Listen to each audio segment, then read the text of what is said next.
Alright, in this video I'm going to go over my UMP 45 clone based on an HK USC 45 rifle. So I'm just going to briefly touch on this weapon's development and usage in the US military, however limited that may be, and then I'll get into what kind of challenges you can expect to encounter in building one of these yourself.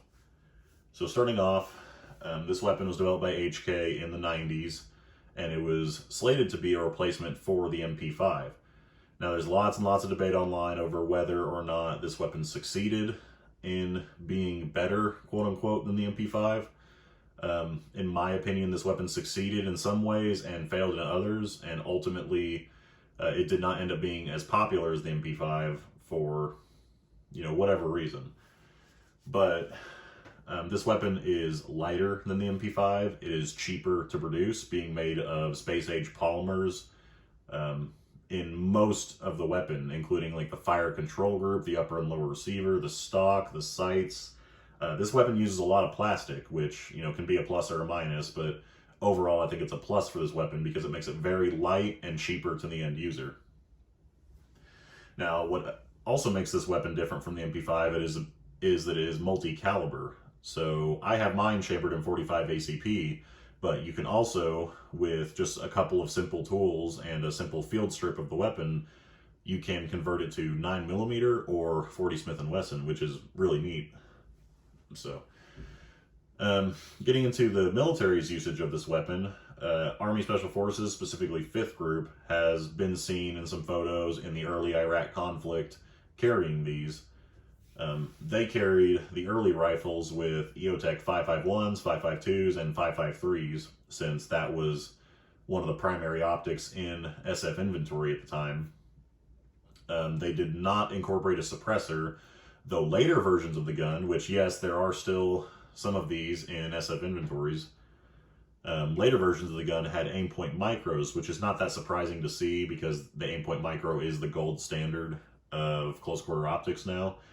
But what's even more interesting is that some of them have even incorporated a proprietary Surefire suppressor. So I'll clip in a couple of photos here.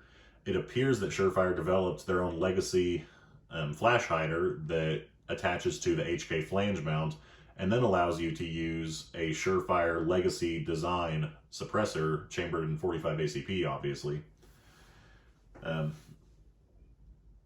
which is a more reliable quick detach system than the HK flange mount.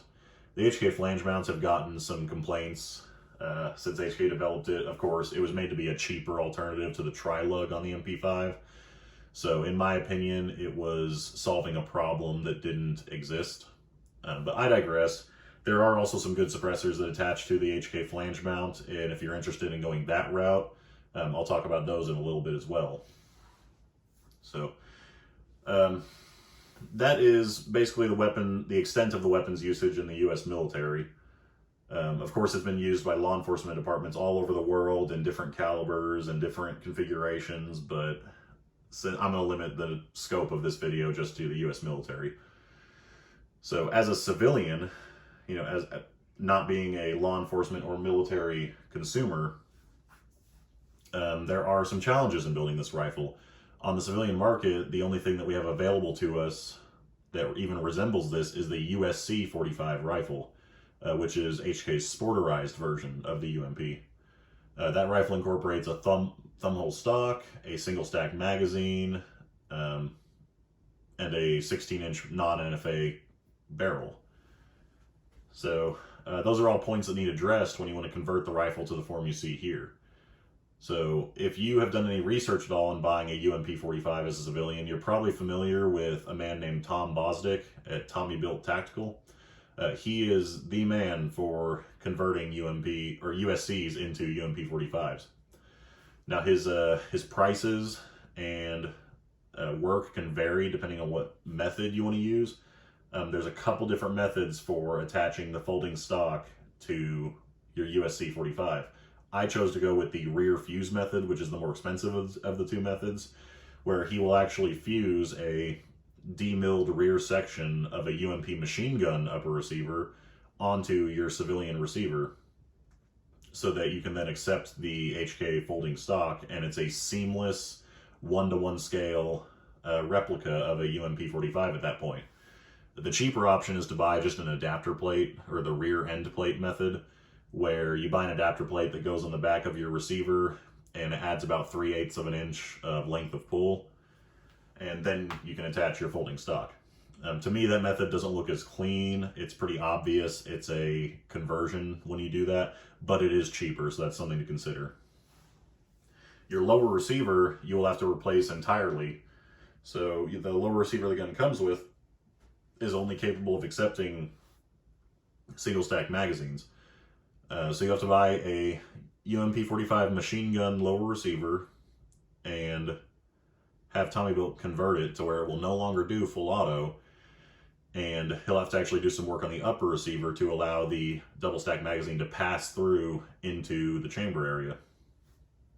So yeah, like I said, this is a machine gun lower receiver, but with the UMP45 having the upper receiver as the registered part of the firearm, that allows you to easily buy a machine gun lower receiver and legally go get it converted to semi-auto only. So that's very fortunate for people wanting to build these. And that's why you see that mine still has the full auto markings on the selector lever, because it did start off life as a full auto machine gun lower, but legally Tommy Built can convert these so they no longer do full auto. He'll also have to do some fitting of the hooks up front that go on the front pin that the lower receiver hinges off of the upper receiver on. He has to widen those out so that you can actually attach the lower receiver to the upper. HK made it basically as hard as they possibly could to put a double stack magazine lower onto the USC upper. Per importation laws, the rifle had to be sporterized, quote unquote. So anyway, the rest of the work will be on the upper receiver, particularly either swapping out to the shorter barrel or cutting down your existing 16-inch barrel and threading it. Either method is fine. I chose to go with the flange mount barrel so that I can run a flange mount suppressor.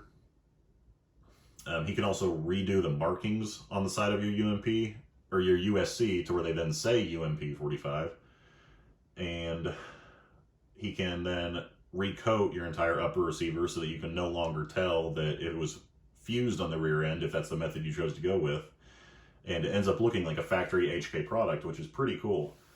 He can also cut the vent holes up front around the barrel, which on a semi-auto PCC, probably not a big deal. On the machine gun, it's nice to have those vent holes just to cool the barrel quicker, but it also plays into the look of the UMP45, so most people will opt to go with that on their rifles.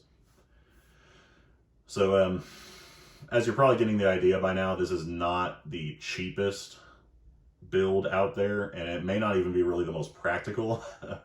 Most PCCs nowadays are chambered in 9mm pretty much universally, and that's for a lot of different reasons, but ballistically the 45 ACP isn't that much better, or arguably isn't better than the 9mm in terms of energy and effect on target. But if you do want a 45 caliber PCC, this is one of the few options on the market that is reliable and has parts available and has a military pedigree to it.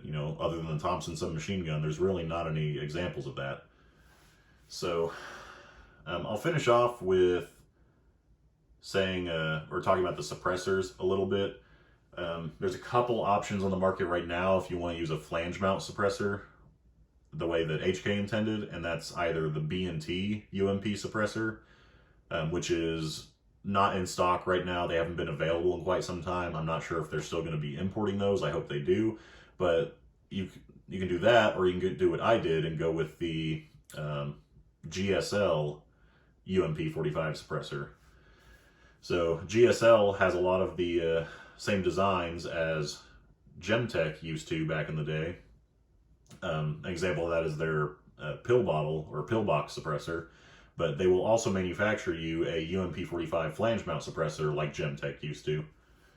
So if you contact them directly, they can get that done for you. It's right around $1,000 for a flange mount can, and you can actually send them your barrel with it to make sure it gets fitted properly to the suppressor, which I elected to do.